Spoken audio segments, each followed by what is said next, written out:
Boa noite, muito obrigado por me receber aí na sua casa, no seu celular, no seu computador, no seu tablet. Que momento, novamente, um momento de muita alegria por saber que a igreja, como cantaram aqui os componentes do Cânticos, a igreja vai triunfar, nós queremos triunfar com ela. E num sábado à noite ver milhares de pessoas conectadas em volta da palavra de Deus, isso realmente é algo muito especial, é um momento muito especial. E nós louvamos a Deus por isso. Esperamos que você esteja conosco até a meia-noite. Teremos aqui muitas bênçãos ainda reservadas por Deus para todos nós, com certeza. Eu quero, antes de começar a falar do tema que me coube, divulgar aqui pelo menos 2 livros que eu creio seria muito bom nesse momento diferente pelo qual a humanidade passa. Seria muito bom que você lesse e estudasse. Um deles é o livro Eventos Finais, de Ellen White. A Casa Publicadora Brasileira, por sinal, preparou um box, está lá no site da CPB, cpb.com.br, um box com 5 livros, um dos quais esse aqui, Eventos Finais, um livro para o nosso tempo. E o outro é um clássico do século XIX, eu estou relendo e que livro tremendo. Eu, quando conheci o Evangelho, depois da Bíblia, foi o livro que mais trouxe impacto sobre a minha vida. Quer saber qual é? O Grande Conflito, da mesma autora do Eventos Finais, Ellen White. É um livro que precisa ser lido e, se você já leu, reler. Quem sabe, segunda, terceira, quarta vez, não sei, porque realmente fala ao nosso tempo, esclarece muitas questões para as quais as pessoas encontram muitas dúvidas nesse momento da história, e eu creio valeria a pena você conhecer esse material, também da CPB, Casa Publicadora Brasileira. Ok? Muito bem. O tema, eu dei um título aqui, talvez meio estranho para você, Data de Aniversário Errada. Eu quero contar aqui uma história, a história da senhora Sandra Blackman.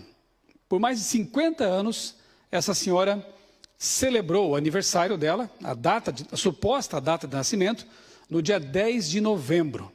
Até que um dia, ao verificar mais atentamente a sua certidão de nascimento, ela percebeu que havia algo errado. Na verdade, ela tinha nascido no dia 11 de novembro. E para piorar a história, que é real, uma história real, ela descobriu que na escola primária havia um registro de que ela tinha nascido, na verdade, dia 12 de novembro. Uma bagunça total, aí você percebe, né? E ela acabou optando, então, por celebrar daí para frente o aniversário no dia 10, porque já estava acostumada com isso. Eu quero te perguntar uma coisa. O que você acharia se alguém chegasse para você e dissesse, amigo, você nasceu, vamos pegar aqui a minha data de aniversário, 2 de março. Mas daqui para frente, nós queremos que você comemore seu aniversário no dia 3 de março. O que você acharia disso? Seria um pedido bem estranho, não é verdade? Afinal, ninguém pode mudar a sua data de nascimento. Você nasceu naquele dia e ponto. Você tem que comemorar o dia que você nasceu. Você tem que celebrar o dia que você nasceu no dia correto. Essa senhora teve problemas com isso, né? E aí foi uma confusão tremenda. Bem, eu não sei se você sabe, mas se sabe eu vou reafirmar para você. O planeta Terra, ou pelo menos a vida na Terra, tem também data de aniversário. Existe um dia específico que foi reservado por Deus. E eu quero te convidar a abrir a Bíblia agora comigo, em Gênesis capítulo 2, melhor dizendo, Gênesis capítulo 2, versos 1 a 3. E aqui nós vamos então descobrir, ou rever, ou relembrar, o dia do aniversário da vida na terra. Diz assim o texto lá em Gênesis 2, de 1 a 3, assim pois foram acabados os céus e a terra, e todo o seu exército, e havendo Deus terminado no dia 7º a sua obra que fizera, descansou nesse dia de toda a sua obra que tinha feito. E abençoou Deus o dia 7º e o santificou, porque nele descansou de toda a obra que como Criador fizera. Acabamos então de descobrir o dia de aniversário da terra. É o sábado. Deus cria a vida, organiza a terra, a povoa com seres vivos, animais e vegetais, e reserva então o 7º dia, o sábado, portanto, que no hebraico são 3 letrinhas, SBT ou Shabbat, mais no sentido de uma pausa contemplativa, como um pintor que termina uma obra-prima, e depois se afasta um pouquinho para contemplar o que fez. Deus convida Adão e Eva, que certamente não estavam cansados fisicamente, porque haviam acabado de ser criados. Deus os convida para celebrar a criação e então estabelece esse dia como o aniversário da Terra, o aniversário da criação da vida neste planeta. E Deus faz 3 coisas ali. Ele descansa, embora Deus não se canse, como diz Isaías 40, 28, portanto, mais uma vez o conceito de pausa contemplativa. Deus, ele pausa, ele abençoa e santifica. E você sabe muito bem que o que Deus abençoa não pode ser desabençoado. Assim como uma data de aniversário não pode ser trocada por qualquer pessoa. É aquela data, é aquele dia. Queira ou não, aquele dia celebra realmente a criação do mundo. E Deus, então, ao santificá-lo, ou seja, pô-lo à parte, ele demonstra realmente que é um dia especial. Eu sei que algumas pessoas, talvez, que estejam me ouvindo agora, pensem o seguinte: mas esse relato aí da criação não é mítico, não é apenas uma alegoria? Será que nós podemos fundamentar a nossa crença de que o sábado é o dia da criação, é o memorial da criação, com base num capítulo que alguns têm por metafórico ou por simbólico? Só para você lembrar, Jesus era criacionista. E não podia ser diferente, não é? Porque foi ele quem criou. Lá em João capítulo 1, verso 1, é dito que, de 1 a 3, né? É dito que Jesus é o próprio agente criador. Então, se ele criou, ele sabe muito bem que Adão e Eva existiram. E, na verdade, como dizem esses textos aí na tela, o próprio mandamento do sábado, lá em Êxodo 20, verso 11, relembra que foi nesse dia que Deus criou céus, terra e mar.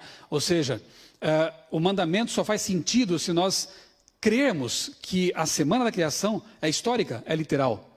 Em Marcos 10, 6, Deus fala que, Jesus diz que Deus fez homem e mulher e os uniu pela sagrada cerimônia do casamento.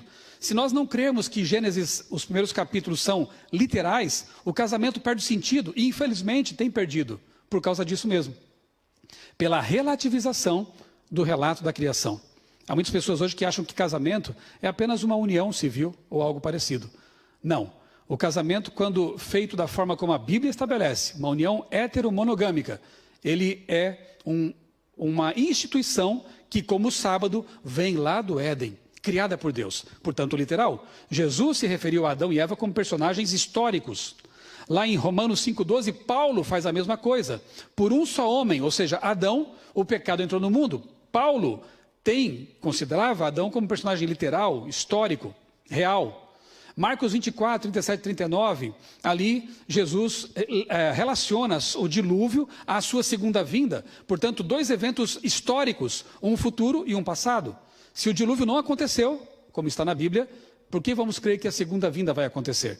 Mas eu creio nas duas coisas, porque eu creio na palavra de Deus, na historicidade desses relatos. Lucas 3 fala ali traz a genealogias, e ali nos nomes, entre os nomes reais, estão os nomes de Adão e Eva. Estão ali personagens que alguns têm por míticos. E Apocalipse 14, 7, então você vê que de ponta a ponta a Bíblia apresenta o fato de que Deus é criador e de que a semana da criação é literal. Fez o céu, a terra, o mar e as fontes das águas. Na verdade, é a pregação das 3 mensagens angélicas ali, né? Só para você lembrar que, na verdade, nós temos sim fundamentação bíblica para considerar o sábado, o dia da criação, o 4º mandamento da lei de Deus, celebrando aí o aniversário da criação. Há outras evidências interessantes, né? Cada dia, e dia aqui no relato da criação é Ion, no hebraico, e não Eon, que quer dizer era. Ion quer dizer dia literal, e quando está associado a um número, a um numeral ali, não tem como você interpretar isso de outra forma. Há 150 ocorrências no Antigo Testamento dessa forma, e apresentando o dia como sendo um dia literal de 24 horas. Quer uma outra coisa interessante? As plantas foram criadas no 3º dia da criação. Só que os animais polinizadores, como as abelhas, por exemplo, só são criados lá no 5º dia. Pergunto, se aqueles dias da criação fossem eras, que fossem 1000 anos, as plantas que dependem de polinizadores não sobreviveriam, porque teriam que esperar eras, ou uma era, até que os polinizadores aparecessem no cenário. Não tem como você defender, a menos que você viole o texto bíblico e a própria lógica, defender a ideia de que seriam eras e não dias literais de 24 horas. Portanto, nós guardamos o sábado. Por quê? Porque ele pertence a uma semana literal, aquela primeira semana maravilhosa em que Deus criou a vida, povoou o planeta Terra com vida, tendo deixado então o sétimo dia como memorial, um templo no tempo. Só para os judeus? Obviamente que não. Acabei de dizer que Adão e Eva foram os primeiros a guardar o sábado. E eles não eram judeus, não eram brasileiros, chineses, americanos, eram homem e mulher, humanidade. Além de que, Marcos 2, 27 diz que o sábado foi estabelecido por causa do homem, aqui nesse caso o antropós, ser humano, e não o homem por causa do sábado. O sábado foi dado para a humanidade. Todos são convidados a participar dessa bênção maravilhosa de celebrar toda semana a criação de Deus. Como eu disse, é uma catedral universal no tempo. Os 10 mandamentos, neles está o sábado, o quarto mandamento, uma celebração da criação também. Isaías 56, 2 a 7, Isaías 58, Isaías 66, o tempo não permite que nós leiamos os textos, mas você pode depois voltar a esse vídeo, pode anotar aí, depois conferir. Esses textos apresentam a universalidade do sábado, a abrangência do sábado e a perpetuidade do sábado, porque Isaías 66 afirma que na nova terra, veja só, após a volta de Cristo, os salvos continuarão se reunindo aos sábados para celebrar o nosso Deus Criador. Muito bem, Lucas 4,16 afirma que Jesus, como era seu costume, guardava o sábado. Obviamente, ele não podia fazer diferente disso. Lucas 23 afirma que mesmo após a morte de Cristo, as mulheres e os seus servos fiéis, os discípulos, continuaram guardando o sábado. Não houve alteração nenhuma, e seria muito estranho Deus mudar o dia de aniversário da terra. Não é verdade? O dia permanece. O Evangelho de Lucas foi escrito 30 anos após a morte de Cristo. O Evangelho de João foi escrito lá pelo ano 90 depois de Cristo, e não há qualquer indício nesses evangelhos que são póstumos, digamos assim, né, à morte de Cristo, de alteração na data, da mudança do aniversário. Jamais. Nenhum deles menciona qualquer mudança. Então, quando que essa história, essa mudança para o domingo acontece? Voltando no tempo, a gente vê o seguinte: soldados romanos trouxeram da Pérsia o culto ao sol. Aureliano estabeleceu em 270 depois de Cristo o culto ao Sol Invictus. Em 321, é só você pegar qualquer enciclopédia, você vai conferir isso. Constantino promulgou a primeira, digamos assim, lei dominical. E ele então estabelece o domingo, né, como um dia de repouso para todas as pessoas. Claro que isso não contou com a aprovação de Deus de forma alguma, não é verdade? Infelizmente, isso passou para a humanidade. E eu quero mostrar para você aqui, trazer uma informação para você, e ao fazer isso eu quero fazer com todo respeito, com toda a consideração para com os nossos irmãos católicos, evangélicos, quaisquer pessoas que estejam nos assistindo nesse momento. Mas uma coisa é certa, a gente fala a verdade por amor. Há muitas pessoas que mascaram a verdade e com isso demonstram desrespeito e falta de amor. Se eu visse alguém num barco que está arrumando para uma cachoeira, para um precipício, eu faria de tudo para acordar aquela pessoa, jogaria pedra no barco, enfim, para que ela pudesse ter a chance que eu tive no passado de ter meus olhos abertos para certas realidades. Eu quero ler para você aqui, neste catecismo aqui de 1566, uma obra bastante importante, foi republicada em 1951, Frei Leopoldo Pires Martins. Na página 440, tem uma informação aqui bastante interessante, e eu quero ler então para você isso aqui.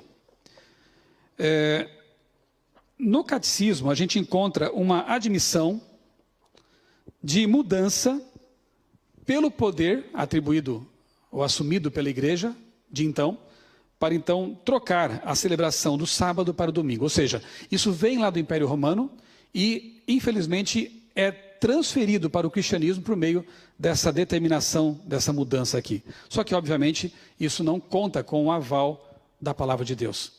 Na verdade, a Bíblia fala de uma restauração desse mandamento, da restauração do dia do aniversário da criação.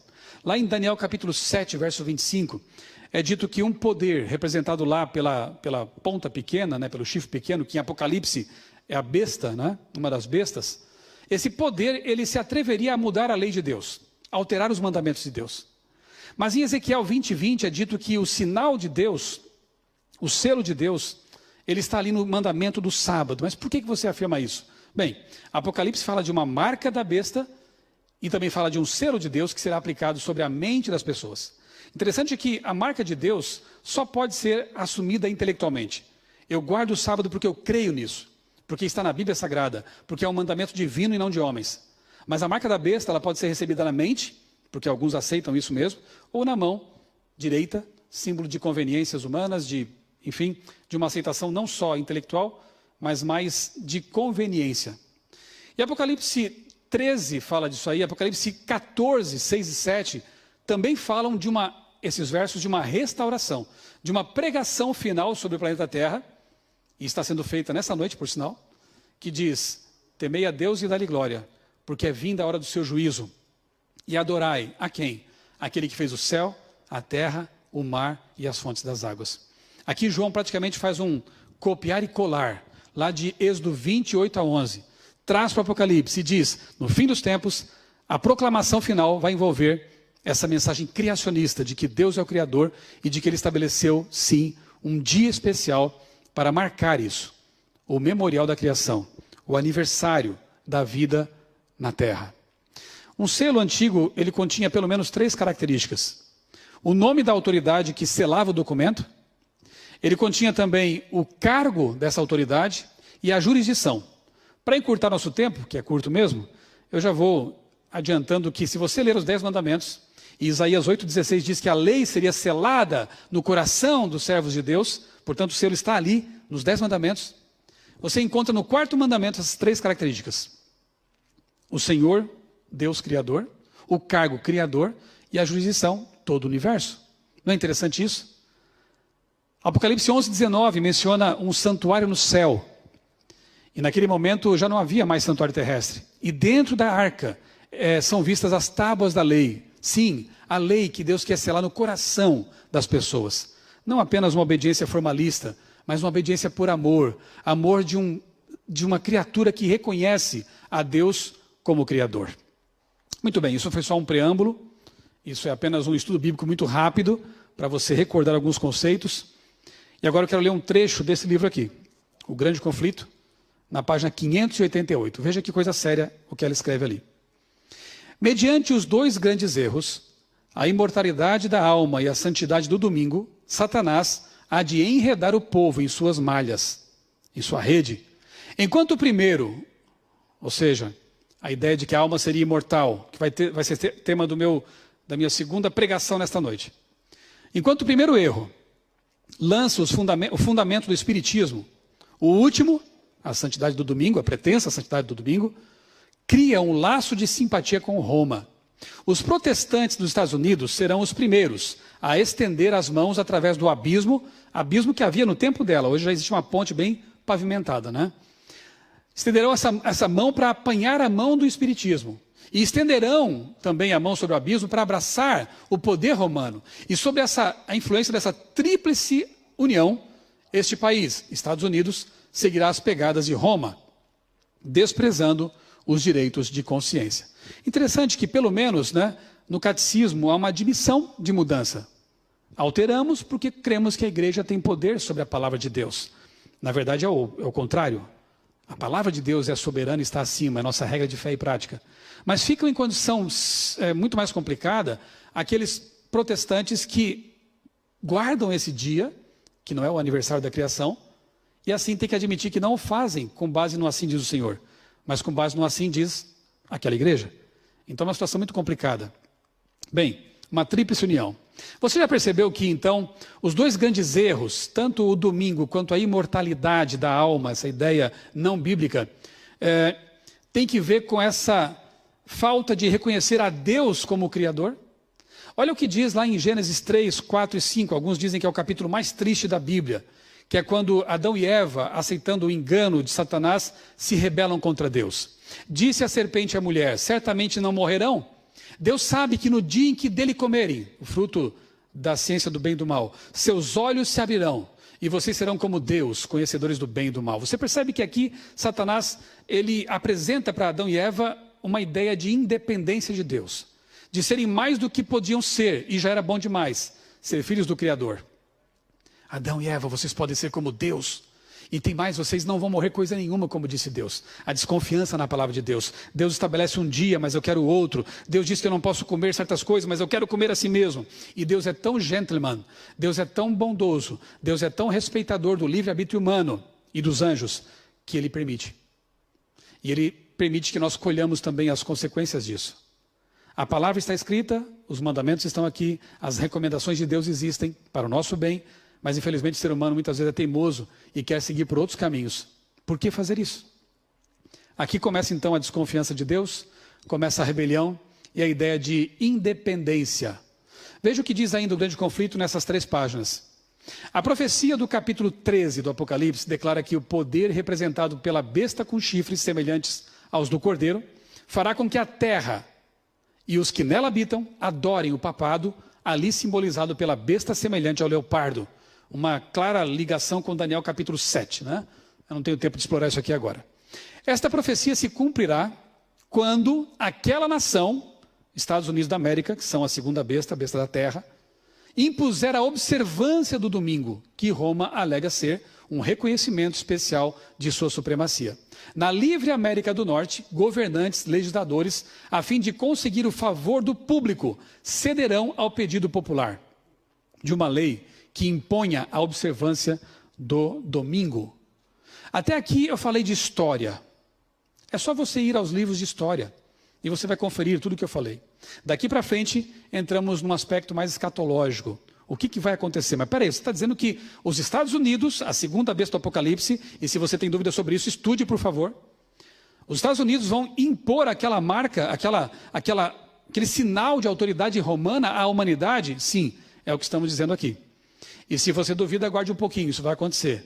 E quando acontecer, eu espero que você tenha tempo para se lembrar desse dia, desta pregação e tomar a sua decisão. Anote aí na sua agenda. Né? Nem precisa, está na Bíblia, está escrito já. Né? Então, será que vai acontecer? Em que momento o povo vai clamar às autoridades para que o domingo seja imposto como um dia de repouso em oposição ao sábado? O povo vai clamar por isso? Olha, esse tempo de epidemia, de pandemia, tem mostrado que muitas coisas que pareciam impossíveis se tornam possíveis quando o medo é alimentado e quando as autoridades se sentem livres para impor leis que antes pareciam impensáveis. Esse é um exercício bem interessante. E a gente tem visto coisas acontecendo aqui que realmente chamam a atenção. Muito bem, na verdade, antes mesmo dessa pandemia, já tem acontecido um processo de aproximação entre Estado e Igreja.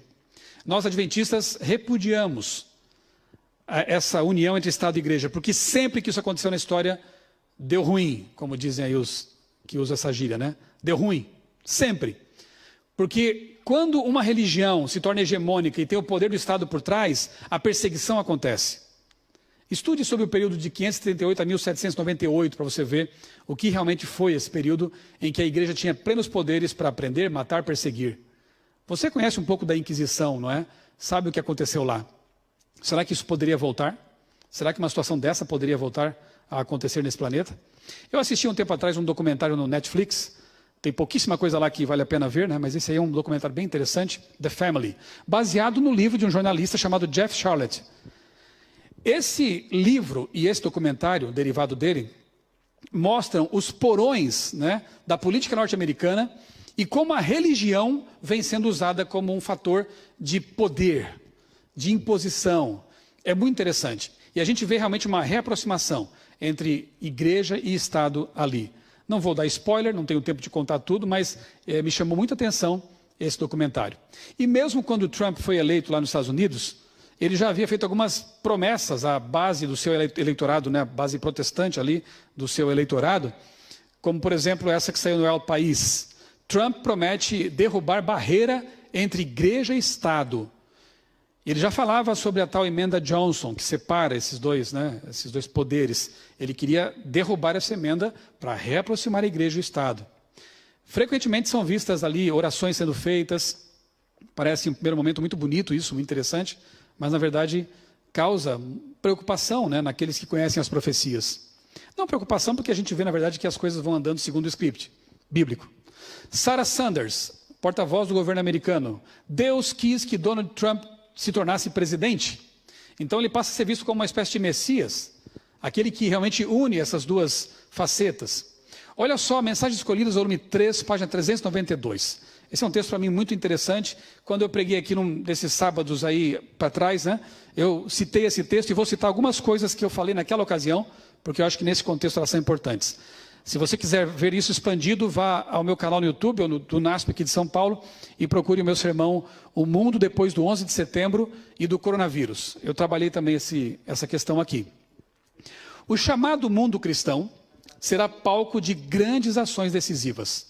Homens com autoridade promulgarão leis para controlar a consciência, segundo o exemplo do papado. Babilônia fará que todas as nações bebam do vinho da ira da sua prostituição. Toda nação será envolvida. João, o revelador, declara o seguinte sobre esse tempo: tem estes um só pensamento. Essa frase, então, eu quero que você grave, está em bold ali no texto. Haverá um laço de união universal, uma grande harmonia, uma confederação de forças satânicas, que vão oferecer à besta a sua autoridade, seu poder e assim por diante. Um laço de união universal. Que laço seria esse capaz de unir forças aparentemente tão díspares, não é? Criar realmente uma confederação tão forte e que um cenário que possibilite que o povo peça às autoridades que imponham realmente essa lei dominical. Me acompanhem por aqui. Naquela ocasião eu citei esse livro, e volto a citá-lo, de um grande pensador francês chamado Pascal Bernardin, O Império Ecológico, uma obra reveladora. E o que me chama a atenção, e eu repito aqui, né? Autores não cristãos percebendo coisas que os cristãos deveriam estar, para as quais deveriam estar muito atentos, né? Como, por exemplo, aqui nesse livro, Bernardin diz o seguinte: um discurso onipresente monopoliza as mídias. Nesse momento é a pandemia, mas antes e depois disso, você vai entender que discurso é esse. Uma nova ideologia parece estar emergindo. Não estaríamos em presença de um discurso totalitário, mascarado, cujas potencialidades revolucionárias foram gravemente subestimadas? Não estaríamos testemunhando a subversão da verdadeira ecologia?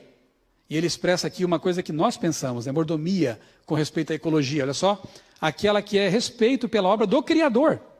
Olha que interessante. Não parece um cristão bíblico falando aqui? A nova ideologia deverá fornecer um princípio central e unificador. Lembra o que Ellen White escreveu? Haverá um laço de união universal. Ele chama de princípio central unificador, em torno do qual a sociedade mundial poderá se construir e se definir. Esse princípio deverá formá-la por inteiro, permiti-la definir tanto os objetivos sociais quanto as normas de comportamento individual. Será aceito pelos povos do Ocidente e do Oriente, do Norte e do Sul. Ele deverá evitar confrontar qualquer sensibilidade religiosa ou filosófica, mas, ao contrário, fazer avançar a causa sincretista e a aparição de uma nova religião mundial. Esse princípio deverá também permitir ao poder mundial intervir, diretamente ou não, em todos os setores da sociedade. Ele deverá permitir a instauração de um governo mundial. Uma religião mundial e um governo mundial. Olha que interessante. E já tem vozes neste momento de pandemia clamando, sim, por um governo mundial, para que alguma coisa possa ser feita em âmbito planetário, não é? Vozes estão clamando. Em 2009, eu publiquei um pequeno texto na revista Adventista. Eu era editor do Espaço Jovem naquela época dessa revista. E o título que eu dei foi: Aquecimento Global é a Nova Religião. Alguns acharam até meio engraçado isso na época. Acharam que talvez fosse um pouco extremista um título desse. Mas olha só, anos depois, recentemente, num podcast de política, o editor deu esse título para o assunto: Ambientalismo é a Nova Religião. Pedras clamando. O ambientalismo é a nova religião. Eu já tratei desse assunto aqui em outros momentos, não vou então me deter muito mais sobre isso. Basta dizer o seguinte, olha, Sino da Amazônia consolida Papa Francisco como líder na defesa do ambiente. Além de Greta Thunberg, agora o Papa também é tido como um campeão nessa causa. E ele tem falado em vários momentos durante a pandemia sobre o novo mundo, sobre uma nova economia, sobre um novo agir em relação com a ecologia, o meio ambiente. Olha aí, site do Vaticano, né, de notícias do Vaticano. Lá, a comunhão com a Mãe Terra ressuscitará depois da pandemia. Sabe o que eu percebo nesse sínodo? Percebi no documento, o Instrumento Laboris, né, o documento que eles estudaram durante o sínodo, uma linguagem panteísta, uma linguagem pagã, assim como é o domingo. Porque o dia do sol não celebra a criação de Deus. E aqui nós vemos também, novamente, a ideia da Mãe Terra sendo trazida à tona, uma ideia pagã, uma ideia que não tem nada a ver com o conceito bíblico de mordomia. Nós preservamos a terra porque Deus nos deu essa incumbência como mordomos dela, não porque a encaramos como um organismo vivo ou como uma deusa Gaia ou coisa que o valha, né? Mas aqui está uma linguagem de paganismo de novo. Uma ideia que vai pegando, né, naturalmente pelo mundo. Veja, eu mostrei para vocês aquela ocasião aqui no sábado, e aqui está de novo, um jornal lá do Canadá. O domingo, de novo, pode ser um dia de descanso. E um prefeito lá, Ken Guthrie, da cidade de Guelph, no Canadá também, postou o seguinte no Twitter, apenas colocando isso para consideração. Depois que chutarmos o Covid-19, sugiro que tudo seja fechado no domingo novamente, para que possamos apreciar o que realmente significa a importância de fazer uma pausa em nossas vidas ocupadas. Eu acho que nosso corpo e mente e alma nos agradeceriam. Lembra que eu li no livro Grande Conflito que o povo ia pedir isso, partiria do povo, e que daí a autoridade da segunda besta iria impor isso, essa marca de autoridade humana da primeira besta? Pois é, parece que esse tipo de coisa já começa a acontecer. As pessoas perceberam que realmente o ser humano pausando, deixando de consumir, de transitar, houve um impacto positivo na natureza. Por outro lado, teremos que trabalhar bastante para nos recuperar da crise financeira. Então, já que não podemos ficar em quarentena por tanto tempo, quem sabe um dia apenas para que a terra, a Mãe Terra, possa descansar. E nós também, e as famílias também. São propostas que estão surgindo por aí. De forma que quase não será preciso impor nada. Será um clamor popular. Testemunho Celeste, volume 2. O movimento dominical está agora preparando o caminho, na sombra. Seus dirigentes ocultam seu legítimo intento. E muitos dos que a ele aderem ignoram para onde os leva a corrente. Tem muita gente boa, sincera, honesta nesses movimentos, mas mal sabem para onde leva essa corrente, né? Os intuitos professados são de índole branda e aparência cristã, mas sua fala há de revelar o espírito do dragão. Logo mais, o pastor Vinícius vai falar sobre um decreto que vai ser adicional ao dominical, um decreto de morte. Então, como diz Ellen White aqui, as pessoas ignoram para onde as coisas estão caminhando. O perigo, né, que nos ameaça, que ronda aí o mundo. Outro autor que viu coisas que alguns cristãos não estão vendo. Faleceu este ano, recentemente. Uma perda tremenda. Um grande filósofo, Roger Scruton. No livro Filosofia Verde, ele escreveu: previsões alarmistas desse tipo são recorrentes na história. E há um bom motivo para isso. Alarmes transformam problemas em emergência. Estamos vendo acontecer isso agora. Alarmes transformam problemas em emergências, levando o andamento normal e diário da política a uma interrupção abrupta. Diante de uma emergência, preparamo-nos para obedecer, seguir líderes e nos proteger. As pessoas que cobiçam políticas centralizadoras, de cima para baixo, têm as emergências em alta conta. Não preciso nem falar muito sobre isso, você acompanha os noticiários. Nós vimos no carro conversando sobre isso, né, pastor Vinícius? Em poucos dias, todo mundo foi obrigado a usar máscaras. Em poucos dias, o comércio teve que fechar. A mídia conseguiu alcançar as pessoas rapidamente com essas determinações, né, dos governantes. As coisas hoje em dia são muito rápidas, muito fáceis. E eu queria que Roger Scruton estivesse vivo agora, para ver que realmente o seu vaticínio, né, aconteceu. Em pequena escala agora, em muito maior escala daqui a pouco, no futuro. Ana Paula Henkel, aquela famosa jogadora de vôlei do Brasil, campeã, ela mora nos Estados Unidos, ela faz muitos comentários sobre política, sobre economia também, americana, né? E no Twitter, acho que foi ontem, anteontem, não me recordo agora, ela escreveu o seguinte: soldar portas de estabelecimentos que pagam seus impostos em dia, em nome de um suposto bem público, algemar e prender trabalhadores que não cometeram crime algum, fechar ruas, esse é o novo normal? Podemos ser responsáveis, mas nossas liberdades são inegociáveis. Acorda, Brasil. Não vou entrar no mérito de se isso é correto ou não, mas o exercício é interessante. Você percebe? Liberdades individuais sendo tolhidas.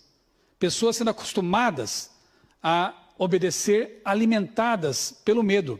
Real ou não, mas alimentadas pelo medo. Isso é engenharia social. Isso é instinto de rebanho sendo usado. E nós veremos cada vez mais esse tipo de coisa acontecer. Uma geração foi preparada para isso. E eu quero concluir, nos minutos que eu não tenho mais, eu acho até. Ok? Fazendo um paralelo muito claro entre dois capítulos da Bíblia, que fica fácil até decorar, porque tem 3 nos dois. Daniel 3 e Apocalipse 13. O que há de semelhante ali? Bem, tarefa de casa, você vai ler então Daniel 3 e depois comparar com Apocalipse 13, tá bom? Daniel 3 fala da recusa de 3 jovens fiéis de se prostrar diante de uma estátua cujas medidas estranhas eram de 60 côvados por 6. Olha que medida estranha, né? Era uma haste, né? Comprida. Na verdade, segundo estudiosos desses livros aí, de Daniel, o 6 aí, o múltiplo de 6 representava o panteão babilônico. Portanto, aqueles jovens sabiam que não era só se prostrar diante de uma imagem. Ao se prostrarem, eles estariam reconhecendo os deuses babilônicos, os deuses que não eram Deus, deuses inventados pelo ser humano. Portanto, estariam se prostrando diante de uma autoridade humana. E eles se recusaram a fazer isso. E disseram, olha, nós vamos adorar só o nosso Deus. E se Ele quiser que a gente morra, assim vai ser. Preferimos morrer. Pense um pouco. Que tipo de cristãos estamos sendo hoje? Eu li uma vez uma frase bem interessante que diz, se você não tem uma causa pela qual morrer, não vale a pena viver por ela. Se você fosse colocado contra a parede para negar Deus, em troca da sua vida, o que você faria? Se você não daria a sua vida por Deus e pela verdade, será que hoje vale a pena viver por ela? Será que o nosso cristianismo hoje é real? Ou é apenas um simulacro de cristianismo? É algo para se pensar, né? Lá naquela planície de Dura, infelizmente, estava lá o rei de Jerusalém. Ele se prostrou. Estavam ali outros judeus, eles se prostraram. Trazendo para hoje, estavam lá outros cristãos. Talvez pastores, padres, líderes, se prostraram. Mas 3 jovens disseram não para essa idolatria. Ficaram em pé. E por causa disso, sem saber se iriam ser livrados, foram lançados na fornalha superaquecida. Graças a Deus, eles foram livrados da morte. Outros cristãos não são, Deus é soberano. Alguns foram comidos por leões nas arenas. Outros foram mortos pela Santa Inquisição. Hoje alguns perdem emprego. Hoje alguns são perseguidos, criticados, humilhados, incompreendidos. Deus é soberano. Ele sabe se eu vou viver até a volta de Jesus ou não. Isso não me importa. O que me importa é estar nas mãos dele e servi-lo fielmente. Lá em Apocalipse 13, nós vemos praticamente uma reedição de Daniel 3. Agora aparece um número enigmático, 666. Olha a ponte. De novo, um número que representa um poder humano que usurpou, tentou pelo menos, usurpar a autoridade divina. Um poder humano que teve a arrogância blasfema de tirar o dia do aniversário da criação e colocar num outro dia que não tem nada a ver com isso. Um dia comum de trabalho. Ele então muda os tempos e a lei. Blasfema contra Deus. Ele tenta usurpar até o ministério intercessório de Cristo, Tamide, do santuário celestial. Colocando em lugar de Cristo, seres humanos pretensamente perdoadores de pecados. Esse poder vai um dia exigir que você se prostre diante dele. Esse poder um dia vai exigir que você receba a marca de sua autoridade. Se a marca de Deus é um dia sagrado que celebra a criação, a marca da besta não tem nada a ver com o chip, com o código de barras, essas coisas que são apenas cortina de fumaça. A marca da besta é um dia que se opõe ao dia de Deus. Ela parece, mas não é. É como o anticristo, quer ser Cristo, mas nega Cristo. A marca da besta quer ser, mas não é. É o domingo. E muita gente não sabe disso. E por isso temos que falar, porque a gente ama as pessoas e quer que elas acordem para a realidade. Cuidado com certos vídeos sensacionalistas por aí, irmãos. Cuidado com informações sensacionalistas que apenas desviam o foco da realidade. Satanás não é tolo. Não iria colocar num simples chip de computador, um chip, biochip, não é? Algo que tem que ver com adoração consciente. Você um dia terá que ficar em pé ou se prostrar. Essa é a questão. O que você vai fazer? Lá em Atos 5:29 está escrito: mais importa obedecer a Deus do que aos homens. Eu decidi, para mim, que eu vou obedecer ao meu Deus até o fim. Custe-me o que custar. E eu quero te convidar também a ser fiel. Vale a pena servir ao Senhor. Vale a pena ser um servo de Deus, como aqueles 3 jovens hebreus. Fique em pé diante da perseguição, porque, como diz Daniel capítulo 12, naquele tempo se levantará Miguel, o príncipe do seu povo. Ou seja, Jesus Cristo vai nos guardar. Jesus Cristo vai nos levantar do pó da terra se nós morrermos. Jesus Cristo, nosso Deus, Ele vai nos guardar e nos proteger. Creia nele. A verdade é que o grande spoiler do Apocalipse é o seguinte, e eu posso dizer porque está escrito: no fim, o Cordeiro derrota o dragão. E eu quero estar do lado vencedor, do lado vitorioso. Espero que você também queira, que você faça planos de ser fiel a Deus e não só fique nos planos, mas também decida a ser fiel, inteiramente fiel ao nosso Deus. Amém.